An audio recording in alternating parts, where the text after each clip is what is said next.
Well, welcome back to the Big River Podcast. I'm Andy Haddon. I'm really excited and pleased to welcome Kim McGuinness here for this final podcast in the series. So, morning, Kim.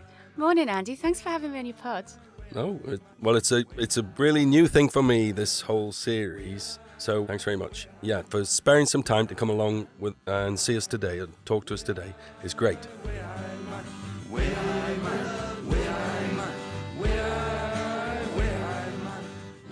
So we'll just dive straight in if that's okay. Yeah. I mean, if you'd like, you can tell us a little bit about yourself and how things are going in your first 6 months in role. Well, it's been a bit of a whirlwind, and a lot has happened. Yes. And we've seen, I think, some pretty colossal change in the last 6 to 7 months. Yes. New government, things have really changed since probably the last time you and I sat down together for a proper conversation. Yes. And a lot of what we're doing is about trying to make that change in the region happen as quickly as possible. I made a lot of promises, and for me, it's been about trying to get on and deliver. And I do feel like we're making decisions, we're getting on with things. Started the process of bringing the buses back under control. We're starting to launch some funds. We've established a child poverty reduction unit, which is all about kind of tackling that child poverty. And there's a lot happened on transport for sure, isn't there? There's loads happening on transport. I don't know when the podcast will be broadcast, but it was yesterday we had the first new metro out, which is great. The Northumberland line's opened. Yep. So we're moving. The cap for younger people's bus fares is... Yeah, and that was, I think, something that I guess that's more of a responsive thing than a thing that I could necessarily have planned to do. The government lifted the cap up to £3, and my worry was just that people in the region would then not use the bus and either then revert back to using the car or worse, not go out. Yeah, and so fixing the bus fares at £2.50, yeah. but then crucially making that decision to prioritise young people's fares at £1, yeah, I think fits with our values about creating opportunity for every kid who lives here. Because what we know is those transport routes, they're not just about getting from A to B, they are the infrastructure of opportunity. They're about getting young people to school, to first jobs, to higher or further education, just giving them freedom to see their friends. We all deserve that, don't we? Yeah. Absolutely. I think, so some really positive things. I think I can appreciate the challenge, though, because, the Combined Authority is quite a large organisation, and your role's quite outward-facing, and then you've got the machinery of the Combined Authority's got to start aligning with what you're observing and want to achieve. So that's quite a challenge. And how have you faced that over the first 6 months? It is a challenge, and it's a big transition because this organisation is 5 different organisations coming together for the first time. Yes. And that in itself is a challenge. But for me, coming into this role, I've always said, and we've had this conversation before, nobody can know everything. So you've got one mayor, but you've got 2.1 million people, 7 local authorities, 20 parliamentary constituencies. It's a massive geography, 3,500 square miles. Yes. If you've got a mayor who's sat there telling you they know everything, they're lying. And secondly, you'll never know anything by sitting in an office and just pontificating on, the whys and wherefores of whatever across the region. Yes. It's, for me, I think, to get out and about and talk to people in their own places, in their communities, sometimes in their homes, in their workplaces, with businesses, whatever it may be. And so I've been trying to balance doing as much as that as possible, because we need to deliver that manifesto for people and do it in such a way that it makes a difference in the villages and towns as well as the cities, but at the same time build the capacity in the organisation so that we are able to get that work done, because it's a lot, and get it done in such a way that actually that benefit is felt. Yes. Which I know is something that you've talked to me about before. Yeah, and I mean, you've got to convene the partnerships, the collaborations, haven't you? I think the Northeast historically has been quite competitive, municipal areas and different, and we've got to move beyond that, because actually together it's going to be the sum's going to be greater if we work together. So that's quite a challenge, to be that convener and to make those to get people to see the win-win that'll come. That's one of the things I love, though. I think I love the place, and I think we are a really special group of people. I think that kind of pride that is really inherent in the people that live here, the ingenuity, the fact that actually at times when we've had blinking nout as a region, we've still really got on and delivered and been at the forefront of some really special stuff. And so that convening for me is some of the best bit of it, because your residents who come in the bakery, right, on a Saturday, they think literally nothing of either walking or cycling or getting the metro across to the other side of the river. Yep. And of course they know they've gone to Gateshead, but they're not thinking about local authority boundaries, are they? No. And so nobody thinks like that apart from sometimes us, and breaking down that competition that doesn't need to exist in the region and making it about positive growth in all different parts of the region, and everybody supporting each other and seeing that mutual benefit. Although it sounds a little bit idealistic and utopian, I think we have started to see some of that competition melt away, and we are starting to see that kind of melding of ideas, and people saying, right, well, what we can do is if we put some investment into this for Sunderland, then that won't have a negative impact on Gateshead, or it won't have a negative impact on Durham. But actually what Durham's really good at is this, and so we should fund that over there. And we're starting to see that much more grown up and joined up approach. And I feel really proud of a combination of leaders, but then also all of the various different community groups and third sector organisations and businesses who are all part of that movement. That's very hopeful. I feel hopeful with that. Yeah, I do. Yeah.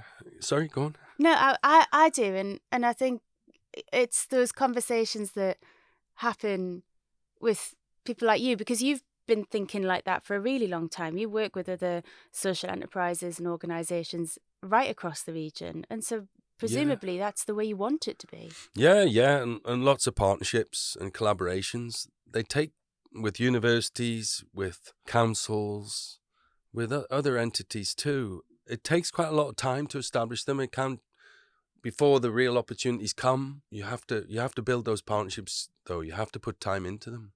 I think we'll just wind back a little bit to, like, you hark back to the history there, that history of innovation and creativity. I think it was needs must innovation, really. If we were, because we weren't the arable centre of the UK. What did we have? We had a river, we had trading, we had resources under the earth, and we had to turn that into something. They were the assets, though the big one for me is the people and the communities too. Always. How we'd turn that into something, and we did. And then all that innovation of steam and everything else came from it. So I think it shouldn't be just a historical, oh, look, in Aspic, we were great then, 150, 200 years ago. That's often what people say, be inspired by it, but we've actually got to take it forward now. I always remember a story. So I've worked in the community and voluntary sector before I was elected, and I remember doing a community project in an area in southeast Northumberland, where I'm not going to tell you what village it is, because then people will start to think, does it have one? But I did a project in an area in southeast Northumberland, and we brought kind of community groups together to do a consultation about how people might like to spend a bit of community money to improve things for people. And I remember this woman, and she was probably in her late 60s, and she said, do you know what it is? We had coal and we had the mines, and we were proud, and it's who we are and it's who we were. She said, but if somebody puts another bloody pit wheel in a village, I swear to God, that is not how we should be spending money. We need to think about the future. Yes. And I always think about that woman who, for whom that will have been her life, probably a family livelihood. And she wants to think about the future. And obviously not shake off the heritage. Everybody gets it. But actually to say we're about so much more than that. Yeah. And, for kids to get on, for us to kind of create that opportunity, it has to be about what happens next, not always looking back to the past. Well, I think that's a great way to segue into the power of the stottie. The power of the stottie.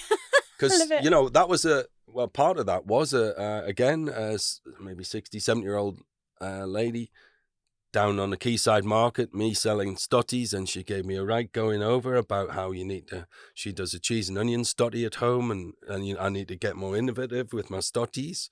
Well, you've just given me a Christmas one, so you clearly have. Yes, well, it did.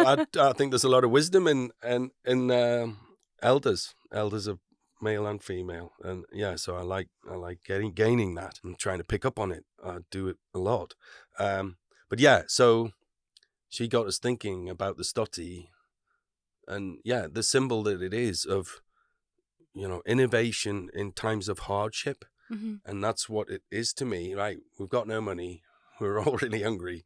What we're going to do? We've got big families and hardworking families, so they invented this flat round loaf that uses all the scraps, that proves quick, bakes quick, and so it was a solution. So that I use that when we talk in schools and elsewhere as a route to inspire to go forward. Because we've got the Christmas stottie and other things.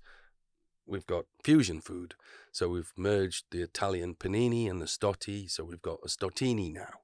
So that's we've trademarked it and we sell lots of them. So it's a lovely, tasty thing. But it's a symbol of something that's quite powerful, I believe, and it works with tourists and others. Why are we getting people from Utah to come on a stottie baking course and stuff like that? So I think the values proposition of the Northeast is really important, whether it's for the tourist sector or for bringing investors to the region, new businesses, and sometimes it's forgotten about. Yeah, I totally agree. The stottie for me is, you've heard the story before, but I'm going to visit my in-laws this weekend, and they're in Buckinghamshire, and I will inevitably take them a load of stotties, which they cannot buy down there. And I think this should be our best export. Honestly, it really should. Well, I think it's actually getting too successful, the online stottie. So, and it's quite a challenge with the cost of post and stuff like that. It is actually quite a challenge. But let's teach people there to bake them, like you said. You've had people from Utah and Australia, and yes. But I think if we're doing it with that humble thing, that humble loaf, there's probably so much more we could do it with too. Yeah, I completely agree. And I always think that when you do go back to those traditional households, the stottie for me brings back memories of standing on a chair at my nana's bench on a Saturday or a Sunday and making, a lot of stottie cakes, because she was a mother of 5 kids, with two stepchildren, and then I don't even know how many cousins I've got. It's a lot though. And everybody would benefit from that, and so would people in and around the community and in the area in Newbiggin Hall. And that is kind of a real fundamental about the way that we are. We share things, we share ideas, we share food. We are known for that kind of friendliness. And although it's become a bit of a stereotype, yes, I also think that it's one of our biggest assets. The sad thing now, though, and I know that you say I need to come on one of the courses, and I totally will, I only just know how to do it. And so if we're not careful, we do lose these qualities. I think that's also a transferable idea. We have to keep passing on both the values and the qualities, and also the knowledge and the ideas. And we've done quite a lot of work in schools. We've got National Stottie Week and all of that. The children haven't heard of the word or tasted it.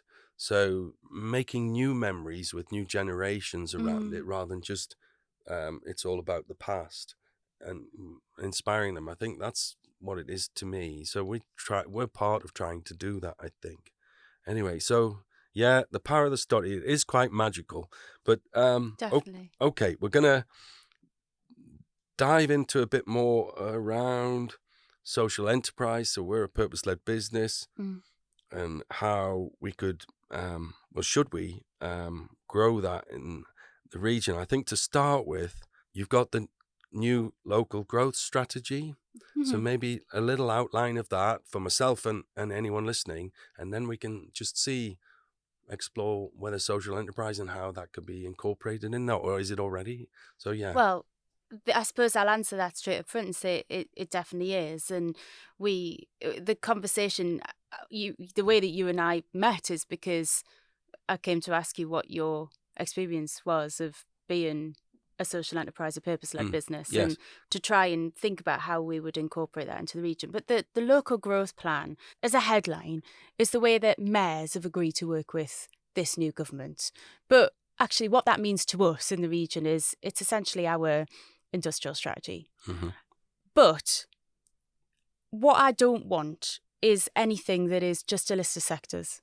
Because we've seen all that before, haven't we? Aye. We are good at these 5 things. Yes, tech sectors often. Yeah, tech sector's always in there. And don't get me wrong, Andy, right? Tech sector's in this. Yeah, they're important. They're important and we are good at it.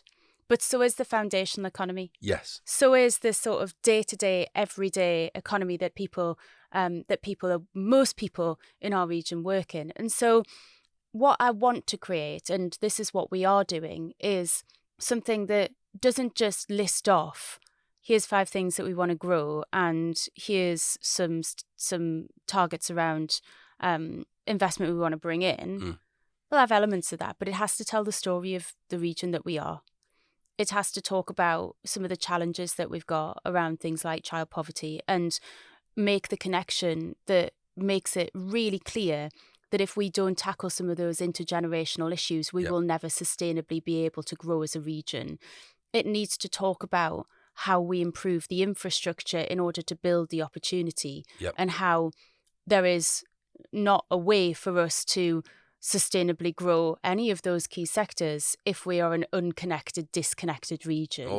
Or not inclusive. Yeah, or not inclusive. It needs to talk about how we are inclusive, and it needs to take the idea of an inclusive economy and make it into something that means something rather than just buzzwords that we write in strategy so that we can all feel good about ourselves and think, oh, well, we've thought about the little guy. And it needs to do that in such a way that still, however, makes us a home of opportunity, a home for global trade, as well as a place to start up and spin out and to be the kind of the ingenious, inventive and creative place that we really are. And so in that, we've got, as well as the things that you would expect, which are like advanced manufacturing and tech, as I said, we've really lent into that everyday economy that we need to have thriving in this region to enable people to develop and to grow and to have jobs. We have got creative and culture, because that's often overlooked and treated as an add-on. And it's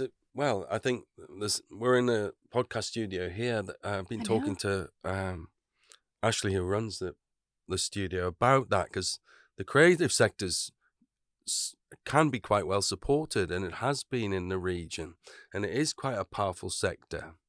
And for me, that needs to then be replicated in the foundational economy and the area then. That hasn't happened yet, I think. No. And we've made some inroads. I'll talk about the bakery a little now. So we have to ground those ambitions and what you're trying to do there through food. And that was the approach of the bakery, to try and do it through food.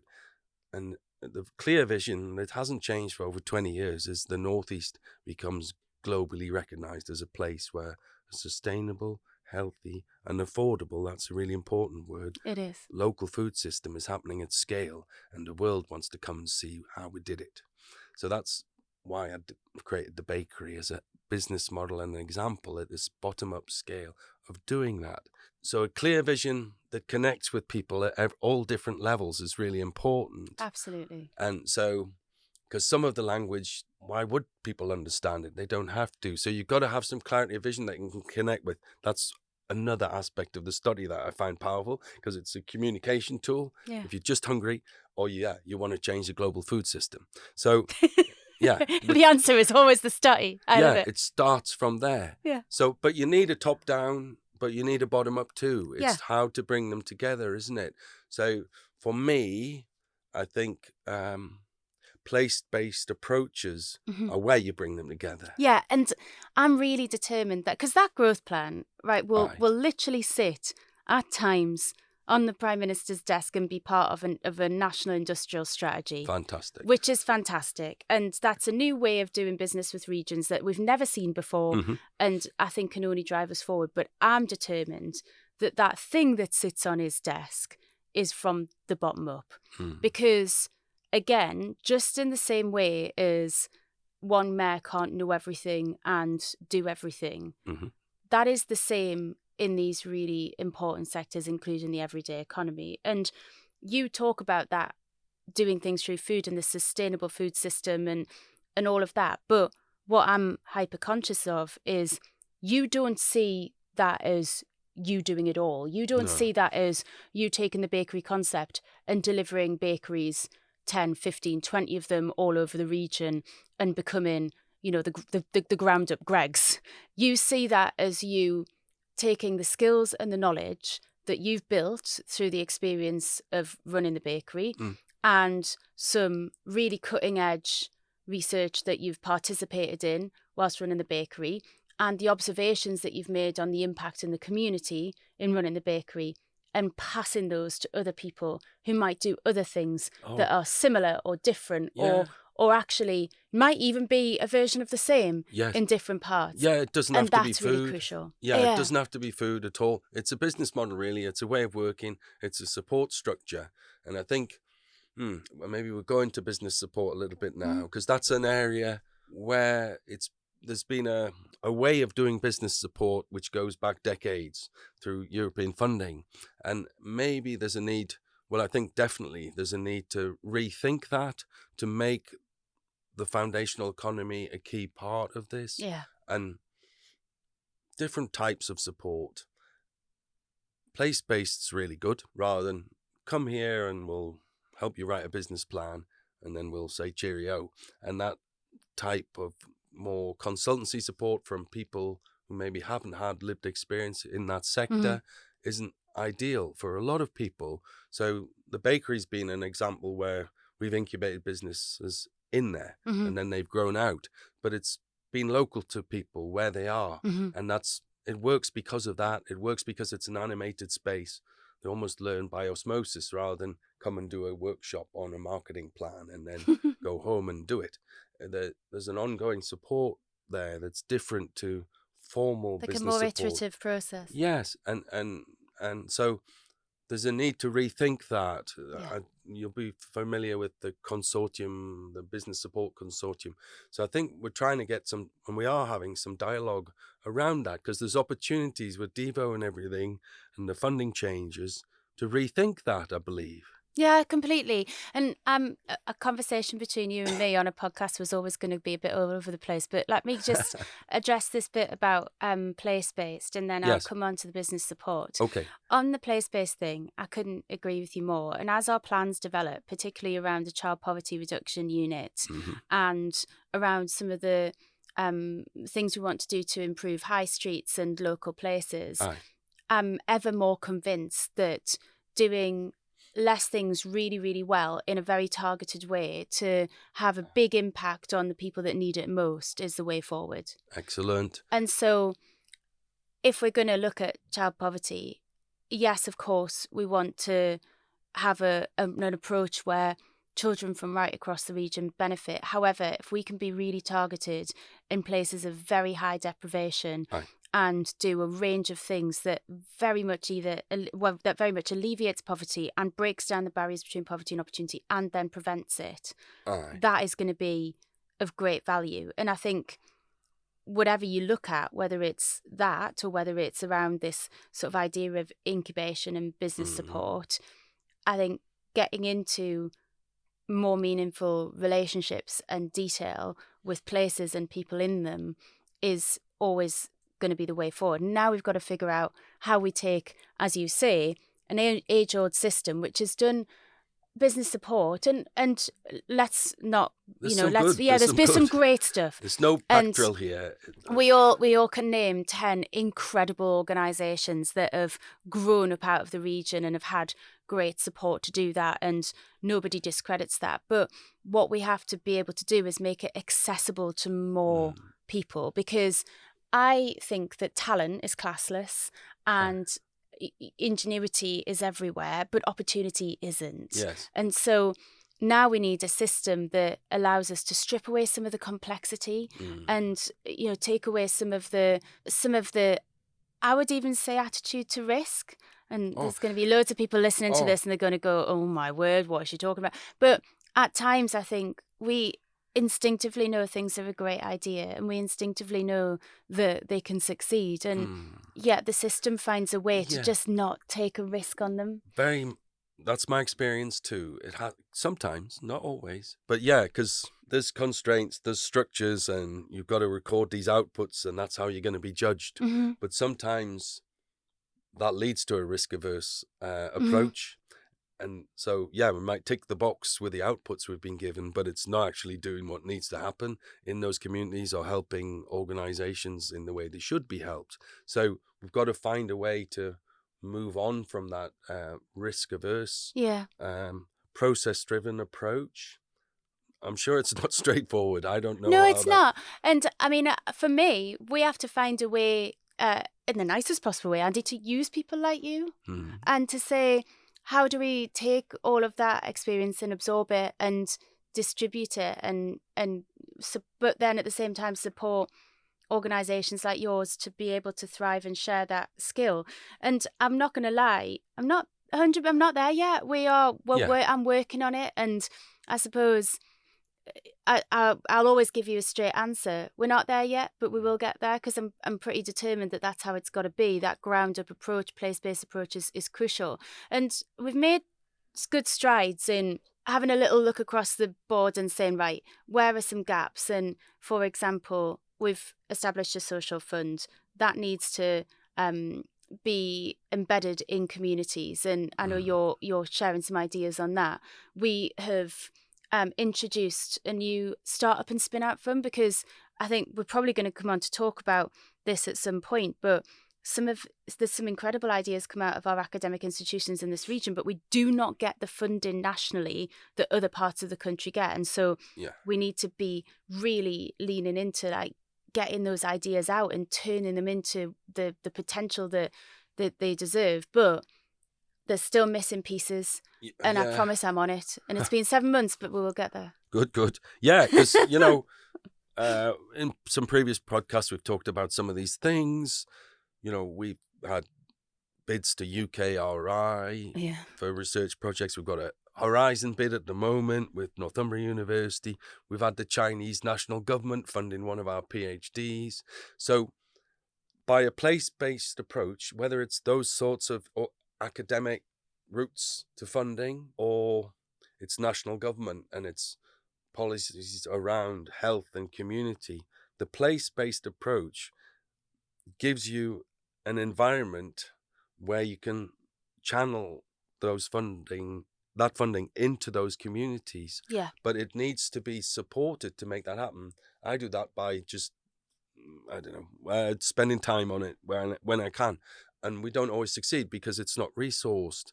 But development stuff is I think it is development funding, because I call the bakery a living lab, but it's a real one. It's not in an ivory tower within a university complex. It's one in a community that it can impact on directly with their challenges in that community.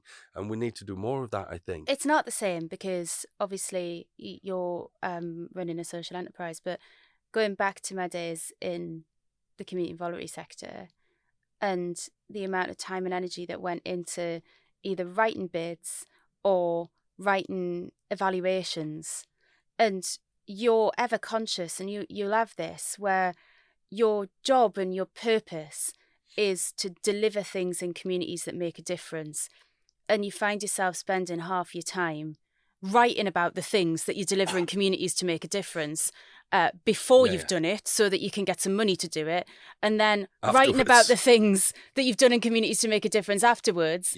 And all of a sudden you think, how much of that time could we have actually spent doing things in communities to make a difference? And so when we've just done we've just put out the Mayor's Opportunity Fund, which is a community grants fund, and you know, in organisations like the public sector in combined authorities, we need to be nimble and agile and adaptive, and we need to be able to kind of give as much of our time and energy to supporting communities. But the natural position of the public sector can often be reams and reams and reams of paperwork and assessment and time and energy and assurance. And don't get me wrong, we have got to be really careful about how we spend every penny of public money. And I take that more seriously than anybody because, you know, I would live and die by that as a politician. However, our job is to support communities. And if everything is out of reach for them, then it's no good at all. So a specific funding stream is UKRI, isn't it? And my understanding, is it a white paper or is it the devolution deal white paper? Is that what it is? The document that outlines how what you're talking about may become more accessible and connected into real communities. Yeah, so we have had this week the launch of the devolution white paper, English devolution white paper. Right. And that's setting out from government the approach to more devolution into regions. Now, I'm a big advocate for this. Yeah. I think that decisions should be made closer to communities. We should be giving people more of a say over their own future. Yeah. And we've already had in the budget the announcement that we'll get what's known as a single settlement from 26-27.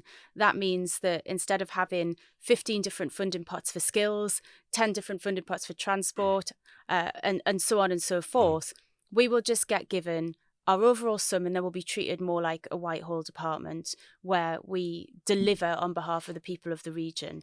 That's great for us. It's great for the region because it gives us more freedom. The white paper outlines what else we might get control of. And innovation funding, UKRI, has been featured in that because I think there's an understanding at both the regional and national level that the way that that's distributed at the moment is not fair. It is definitely biased towards certain parts of the country or has become that way. It doesn't feel accessible enough. And so having more regional control over how that innovation money is distributed is a good thing, and also will drive a bit more equality in the distribution of it. So that's what I'm hoping to see. And the details are still to be thrashed out. But what I always go back to is, you know, I've spent time in all of the universities in this region. I've spent time with businesses that have come from the ideas founded in those places. Yes. I've seen, in examples that you've given us, really great partnerships between social enterprise and academia and business, and we've created some incredible things, and we have done it on next to nothing. Yeah. And so imagine if it was equalised, what we could do. And I think your experience of doing some of this is pretty telling, actually. And I don't know if you've talked about it on other podcasts, but you know, some of what you've said to me is quite well, bits and pieces. With, you know, Erasmus, been a partner on Erasmus for over 10 years, so we've got a network across Europe of partner organizations which have done some really inspiring projects, and we've inspired them too. It's been a mutual thing. That's been tremendous. The Horizon bid's about rural innovation hubs across Europe. So we're waiting to hear. We're at the last stage if we secure that funding. That's with Northumbria Uni. The Chinese government was making healthy, they wanted a protein-enriched baked goods to start moving from a carb-heavy diet in China. So the Chinese government funded a PhD at Newcastle Medical School, and we produced the product range. Wow. So that's globally significant if you shift the Chinese to a less carb-heavy diet. But these things took years to evolve and build relationships and make them happen. But they're a taste of what's possible. I really think they are. The one that we didn't get a couple of months ago was with the medical school again, and that was making healthier product. And the bakery was going to be developing it, and then we'd channel it out into the communities, because basically what can happen with this funding is a cross-subsidy effect. You're making a load of healthier product. You're funded through an innovation fund, or you're funded through mainstream funding, like something to do with DEFRA or whichever department of government. All of them have an interest in food, actually. So they see value in supporting a program.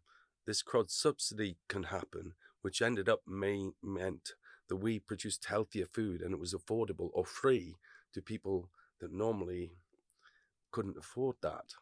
So I think that's thoroughly innovative in terms of a food system where you're pulling in money that's not normally in the transaction for food, which is go to the supermarket, give them money, and they give you some food that's often unhealthy for you, your community, the environment.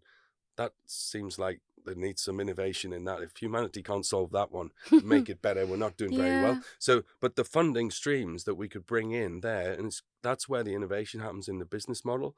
And I think it's a big opportunity in the Northeast. Yeah, I agree. And I think the collaboration, the ability to collaborate and the openness, we are different that way. I believe we are. So I think that's the opportunity there. And we've got some small examples. We could have done more if we'd found a way to resource them. But I think, that would help with this leveling up thing. Maybe that's a bad word, but you know what I mean. It's become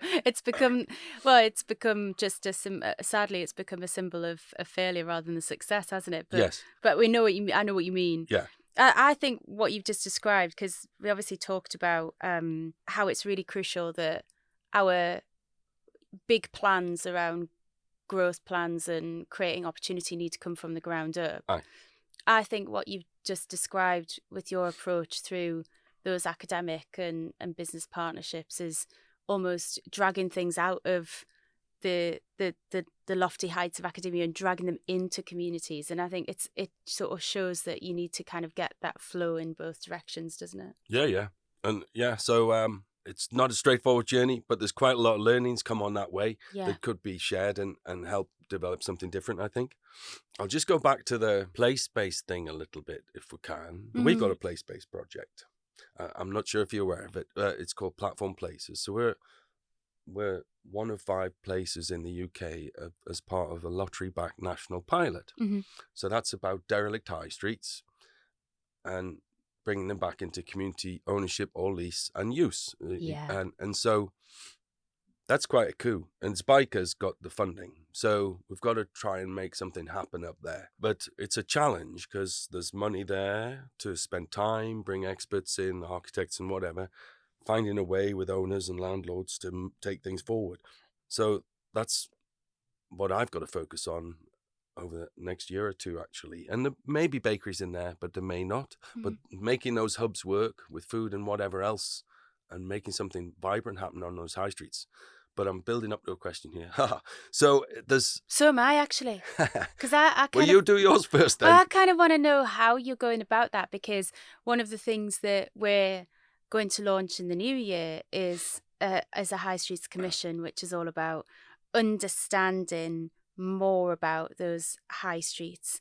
And when I say that, I've been dead frustrated, and we've definitely had this chat before, about the previous government going, we're going to have a high streets fund. And what they do is they throw a small number of millions at a load of places, and it doesn't come with any community participation, and it barely replaces the shutters, and it just doesn't cut through to making a difference. And it sounds to me like the Platform Places stuff is the opposite of that.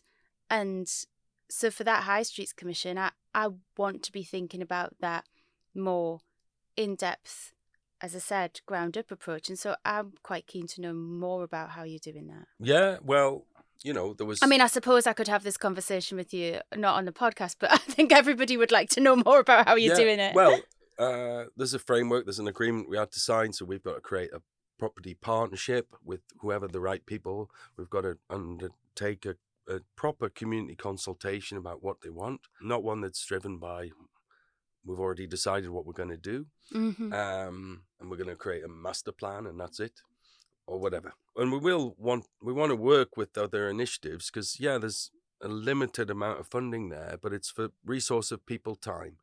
It doesn't do the renovation, it doesn't buy property, so there's challenges for us to take it forward. But we want to start the consultation in the new year because it's just only a month or two in and build the partnership. So we've done a few events up Shields Road already. the bakery is quite good as a name because there's a lot of awareness, and I think it do like an event with stottie hoying or games, but things like that engage people. Yeah. And then they start to talk. It's sometimes there's this barrier sometimes people don't want to share, but if you approach them in the right way, you do get input then. So we've got to find a way to do that in the new year and then shape up. We're already looking at buildings, real buildings on the high street that have been derelict for many decades, some of them. So marrying up the work with the community and the work with the owners and landlords. So, and then see what we can do. The aim of the project, it's a national pilot. So that's a coup for Biker to be one of the places of 5 in a national pilot. It is. And at the end of 3 years, can we get 3 properties into community ownership or use? Derelict properties. So that's not too hard, but actually it can take decades sometimes. But I would like to think we will get more than 3. Yeah. But let's see what we can do. But there's gaps in, okay, you've brought in this money. It sounds a lot. It's 400k over 3 years. That's not really when you pay a lot for expertise to help you. But then, right, how can we make that 400 into more to do the renovation, to do all the other things that need to come with it, to turn it into a viable space? Because buying a space or being gifted it is one thing, but actually making running it. Yeah, that's where a trading model or the right funding, a range of things to make it viable is the real challenge. I'm a massive believer in community ownership. I think, particularly when we're thinking about modern high streets, and what a lot of our local places have really suffered from is that they had long-term, I suppose, investment, or it's not even investment really, is it tenancies from big national shops. Yes. And that serves a purpose, and again, we need that in the mix, and we can't underestimate the value of that in some places. But what's happened when it's become unsustainable is huge empty voids. And sustainability for me looks like people who have skin in the game in a place, who really care about it and want to be part of its future. And that is quite often sort of small local businesses, it's startups, it's social enterprises, it's community spaces, and so I think the solution to the future has to be much more built by the people who want to be part of that future. And so when we're looking at high streets, I think that has got to be a really big feature of our thinking, as well as, and without wanting to kind of go into another wormhole, using some of those empty spaces to help us to tackle our other issues around things like unavailability of good quality housing. Yeah. Housing should be part of the solution in those places. I mean, what the Platform Places project has been great for is you become made aware, you go visits to other cities and what they've achieved. And Liverpool, their citywide mayoral started earlier, so it's had a little bit of a head start, but they've done some quite interesting things. Kindred, I don't know if you're familiar with. So Steve has talked to me a bit about this. Has he? Yeah. Ah, right. Yeah, so... Sorry, Mayor Steve Rotherham of okay, Liverpool, sorry. of Liverpool City region. Which Steve? But anyway, yeah. So, and innovative models in terms of providing small amounts of funding to get businesses on community projects up and running that have multiplied in terms of the money generated. So 2 million turned into 14, but big derelict old warehouses that are now have 200 plus businesses in them, or 200 individuals, 100 businesses. So what it made me realize was not be ambitious. Oh gosh, yeah, it's quite good to look at a bigger building. Why not? And because the problems are the same, whether it's a little building or a big one. So you might as well have a go at the bigger one. And so so visits to places like that have been quite helpful. What there is a central team to mentor and support your ideas. So that's all very good. I don't know how the High Street Commission and how to connect. There is a High Street Transformation Board within the City Council at Newcastle, Yeah, but it's how to work together. So exactly. what we've got something and they've got something. So that's any help there would be most Well, welcome. I think I'm more likely to be coming to you for help on that one, because I think we need to take into account all of the really good stuff that's already happening. You know, you don't throw the baby out with the bathwater. And your point on ambition for me is almost becoming a mantra in the combined authority, and we are unapologetically ambitious for the place, because actually I do think it is the best place in the world, this region. And if we're not ambitious, then who is going to be? Yeah, I think we can be ambitious. That idea, that collaborative nature of the people, that it's embedded in the region, the culture. I think we need to get that back to the fore again.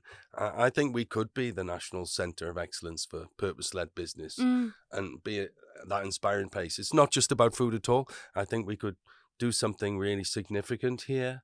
So that could be one of the ways forward. I hope so. I hope so too. I always think about the fact that you have had programs over the years, haven't you, about raising aspirations, and sometimes those are in business, sometimes they're in education, sometimes they're just in and about kind of careersy type stuff that we put in front of kids. And I just think, do you know what? They've got aspiration. Everyone has. Behind every front door in this region, there are aspirations. What we need to do is create the opportunities, and hopefully we'll do that in a range of different ways. And I think your influence on that purpose-led business element of it is really valuable. Thank you. I think it is about self-belief as well, isn't it? Yeah. And you don't, the school system you might not fit, the school system might not work for you, but you don't want the ambition and the belief that you can do something to be knocked out of you by that process. It's got to be nurtured. So we've got to find a way to nurture it rather than remove it. So, I think there's plenty to go at here. There's a bit, isn't there? There is a bit. But, it's been brilliant chatting through it all, though. Big River Bakery, it's all about community. All along the river tide, all along the river tide. Well, Kim, it's been a fantastic conversation. I've really enjoyed it. And it makes me feel really positive. We're coming up to the Christmas New Year break. I just really am looking forward to 2025 and taking some of these things forward with you and your team.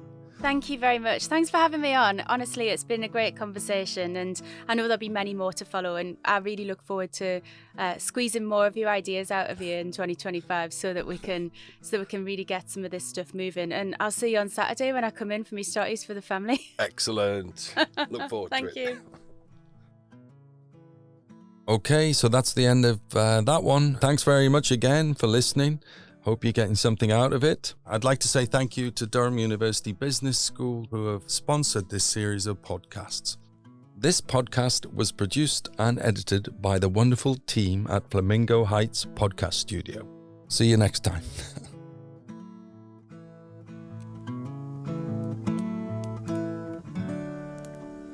All along the river tide.